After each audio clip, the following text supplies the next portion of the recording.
Hello. So the book that I read was The Coming Wave. Um, I didn't want to get a book that was too technical. I have a technical background in computer science, so I was really interested in getting a book that was more theoretical, especially around the applications of AI. And I think this one hit the sweet spot of kind of exactly what I was looking for.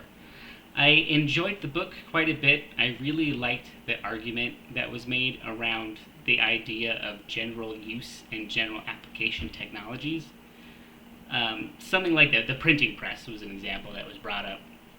I think I'm thinking of AI as a general use technology and how that has been and is going to continue to be applied to a whole bunch of different use cases by a bunch of different people. So I think general use is right on point and practical for this. Where the book got a little weird for me was when it applied to the biological stuff, but mostly because I just don't know enough about it.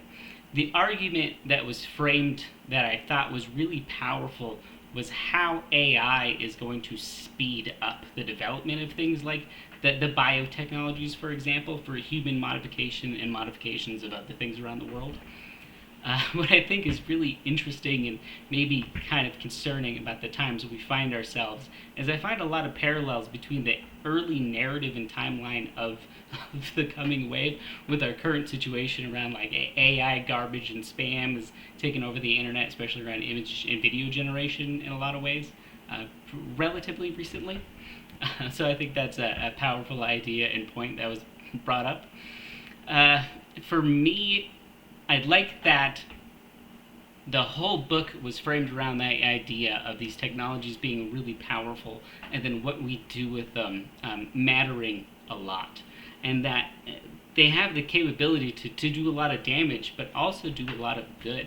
So it didn't just come from the standpoint of doomsday or this being like a thing that we need to stop. It came from the standpoint of we need to develop a robust relative a robust regulatory framework around how we're going to use these different technologies and the ability to speed up all this innovation all over the world, and that how the only way to do this in a way that is likely reasonable is robust oversight and use and essentially trying to come together, which is sort of feels like the opposite of what's going on.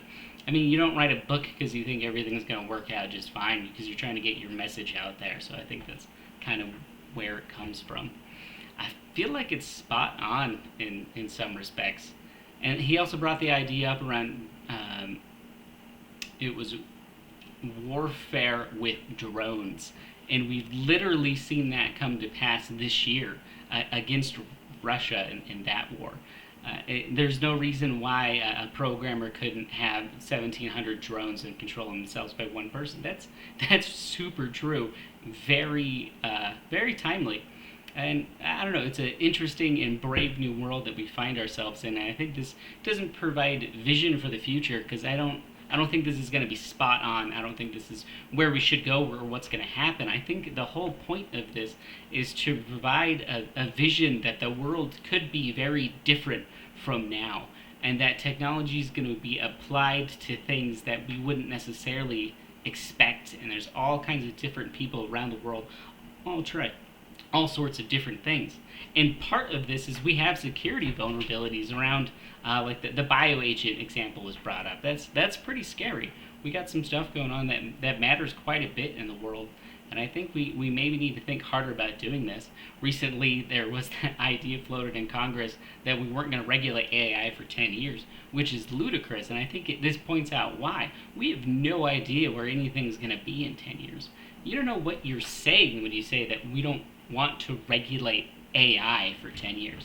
This book really, through the argument of general use technology, highlighted why I have a lot of passion around AI and technology. I recently got a computer science degree and I'm trying to figure out how to apply AI and the tools that you can use around customer service and so forth in my business right now. So I have a lot of passion for this, but at the same time, this highlights that we should probably come up with a plan. Because, like, I can get myself into some trouble with computer science degrees, so I have to be wary of, like, how I play around with and do. And I think that should and does extend to everyone else, because you can really get yourself into some trouble and do some real damage in the world. But also, this says that we have an imperative, and I believe that's true, to pursue these technologies for the betterment of humanity.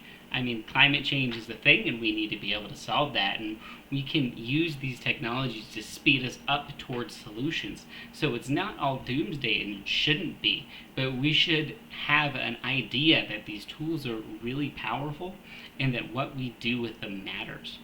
I'm interested to see how everyone else in the class, because if quite a few people read this book, what they kind of come away with. I know from talking to people that they were interested in more of like a technical manual, which I am much less interested in because of my background. So they were a little disappointed with the book. They found it a bit doomsday-y, and I was waiting for them to kind of get to the end, because where I found my passion in this was the vision for the future, not in its specificity, but in its scope of change. And that it's very likely in the next 10, 20, 30 years, the world is going to be different than it is now. And the rate of change is increasing. Now, exactly how it's different or why or what comes to pass, I don't think this may be spot on. But I think the point is we have no idea. We have the ability to dream big, but that also comes with some big nightmares. I'm really excited for the future and the future of these technologies. I'm interested to see how quantum computers are going to work with all this. I think this book was very good. I think it was very good, and I'm glad that it didn't get into as much technical weeds, because that wasn't really what I was looking for. But thank you so much for the opportunity to make this video and review this book, and I appreciate your time.